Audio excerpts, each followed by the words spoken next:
Berikut ini akan kita jelaskan 10 jenis pupuk paling populer di Indonesia beserta dengan kelebihan dan kekurangannya.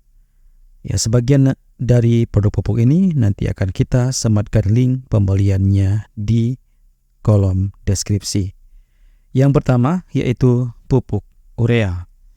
Ya, pupuk urea merupakan salah satu jenis pupuk nitrogen yang paling populer di Indonesia, di mana urea memiliki kandungan nitrogen yang tinggi sekitar 46% yang penting untuk pertumbuhan vegetatif tanaman seperti daun dan batang.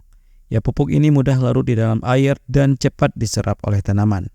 Kelebihannya yaitu untuk meningkatkan pertumbuhan vegetatif, harganya juga lebih terjangkau. Untuk kekurangannya yaitu dapat menyebabkan pencemaran air jika digunakan berlebihan dan mudah terurai, sehingga sering perlu diaplikasikan untuk berulang. Yang kedua yaitu NPK. Ya, NPK sudah tidak asing lagi, sering kita dengar, di mana pupuk NPK adalah campuran dari 3 unsur hara, yaitu nitrogen, fosfor, dan kalium.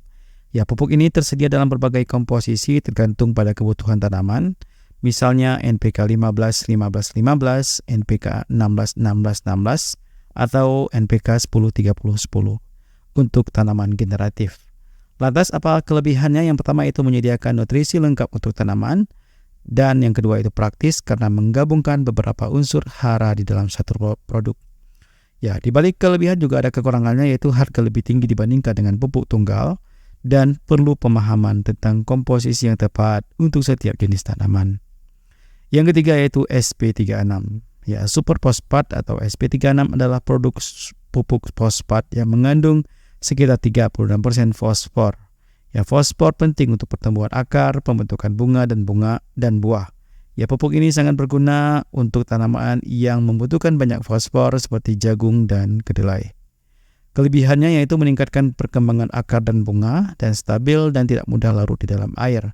Kekurangannya yaitu tidak mengandung unsur hara lain dan efektivitasnya menurun pada tanah yang terlalu basah. Yang keempat yaitu ZA atau Zoavelzur Ammoniak. Ya, pupuk ZA lebih dikenal dengan pupuk ZA mengandung nitrogen dan belerang atau sulfur. Ya, nitrogen membantu pertumbuhan vegetatif, sementara belerang penting untuk sintesis protein dan pembentukan klorofil. Kelebihannya yaitu menyediakan nitrogen dan belerang sekaligus, dan yang kedua meningkatkan kualitas dan ketahanan tanaman terhadap penyakit.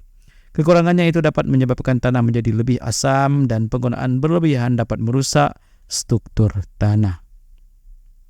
Yang kelima itu KCl, yaitu kalium klorida. Ya, pupuk KCl mengandung kalium yang sangat tinggi sekitar 60%, di mana kalium membantu dalam proses fotosintesis, sintesis protein, dan transportasi nutrisi di dalam tanaman. Kelebihannya itu meningkatkan kualitas buah dan ketahanan tanaman dan mudah diserap oleh tanaman. Kekurangannya itu penggunaan berlebihan dapat meningkatkan salinitas tanah serta tidak cocok untuk tanaman yang sensitif terhadap klorida. Yang keenam yaitu dolomit. Ya, dolomit adalah pupuk yang mengandung kalsium dan magnesium, di mana kalsium penting untuk pertumbuhan akar dan struktur sel, sementara magnesium diperlukan untuk fotosintesis. Kelebihannya itu mengurangi keasaman tanah, menyediakan kalsium dan magnesium untuk tanaman, serta kekurangannya itu tidak mengandung nitrogen, fosfor, dan kalium. Efeknya lambat karena perlu waktu untuk terurai di tanah. Yang ketujuh yaitu TSP atau triple super fosfat. Ya, pupuk TSP mengandung sekitar 46% fosfor, mirip dengan SP36, di mana TSP digunakan untuk meningkatkan pertumbuhan akar dan pembentukan bunga. Kelebihannya itu kandungan fosfor tinggi, cocok untuk tanaman yang membutuhkan banyak fosfor, dan stabil dan tidak mudah larut di dalam air. Kekurangannya itu tidak mengandung unsur hara lain, harga relatif lebih mahal dibandingkan dengan SP36. Yang kedelapan itu pupuk kandang. Ya, pupuk kandang berasal dari kotoran hewan seperti sapi, kambing, atau ayam. Ya, pupuk ini kaya akan bahan organik dan menyediakan nutrisi yang lengkap untuk tanaman. Kelebihannya yaitu meningkatkan kesuburan tanah dan struktur tanah, ramah lingkungan, dan dapat memperbaiki kesehatan tanah jangka panjang. Kekurangannya itu kandungan nutrisi tidak konsisten serta memerlukan waktu dan usaha untuk pengomposan sebelum digunakan. Yang ke-9 yaitu pupuk kompos. Ya, pupuk kompos adalah hasil dekomposisi bahan organik seperti daun, rumput, dan sisa makanan.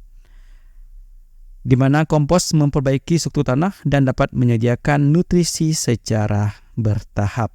Untuk kelebihannya sendiri yaitu meningkatkan kesuburan dan kesehatan tanah. Yang kedua juga ramah terhadap lingkungan, dan juga pupuk kompos ini sangat mendukung pertanian berkelanjutan, dan kekurangannya yaitu kandungan nutrisi relatif rendah dan tidak konsisten, serta memerlukan waktu untuk pengomposan dan persiapan. Next, yang terakhir yang ke-10 yaitu pupuk hijau. Ya, mungkin asing kita dengar ya. Pupuk hijau adalah tanaman yang ditanam dan kemudian dibenamkan ke dalam tanah untuk meningkatkan kesuburannya. Tanaman seperti kacang-kacangan sering digunakan sebagai pupuk hijau karena kemampuannya mengikat nitrogen. Untuk kelebihannya yaitu meningkatkan kesuburan tanah secara alami, meningkatkan struktur dan aerasi tanah, serta kekurangannya yaitu memerlukan waktu dan lahan tambahan untuk menanam pupuk hijau, serta efeknya tidak secepat pupuk kimia. Oke, itulah sederet informasi terkait dengan 10 pupuk yang paling terkenal di Indonesia yang juga sangat banyak dimanfaatkan oleh petani, di mana penggunaan pupuk yang tepat adalah salah satu kunci keberhasilan dalam pertanian. Setiap jenis pupuk memiliki kelebihan dan kekurangannya masing-masing, serta cocok untuk kondisi dan jenis tanaman tertentu. Ya, petani perlu memahami kebutuhan spesifik tanaman mereka dan memilih pupuk yang paling sesuai untuk mencapai hasil yang optimal. Ya, dengan kombinasi yang tepat antara pupuk kimia dan organik, pertanian di Indonesia dapat berkembang lebih produktif dan berkelanjutan. Terima kasih dan sampai jumpa di video-video informasi bermanfaat berikutnya.